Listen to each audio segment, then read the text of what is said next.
Kaya nga po tayo ay patuloy na nagko-coordinate or nakikiusap or nakikipag-negotiate or nakikipag-pulong dito sa mga grupo, lalong-lalo na sa local chief executive, sa mga mayor po natin with regards to assemblies. Kailangan po magpaalam sila, kailangan po ay dito po sa Freedom Park. At kung pinayagan naman, nasa kamay na po ng ating local chief executive or ng mga mayor na magbigay ng permit. At of course, sinasangguni po yan sa kapulisan, lalong-lalo na vice chairperson ang ating chief of police sa isang lugar na nagbibigay ng timely advice sa ating mga executive. Marami so, po ang... Sunod lang po yun. Wala pong mangyayaring hindi maganda. Kaya dapat yun po ang masunod natin. At yan po ay ginagawa ng ating kapulisan, lalong-lalo na dito sa National Capital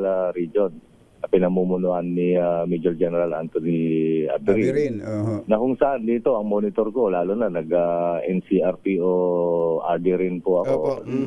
Yan po ang nangyayari noon. In daily basis, nagkakaroon po dyan ng mga lightning rally or demonstrators, pero nagbibilang lang po sa 10, 20 hanggang 30. Mga tatlong lugar po yan sa Metro Manila.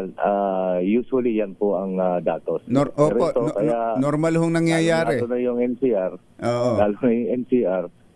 Alam nila yung mga data kasi dyan na po nanggagaling. At dito around Metro Manila like Region 3 at saka Region 4A.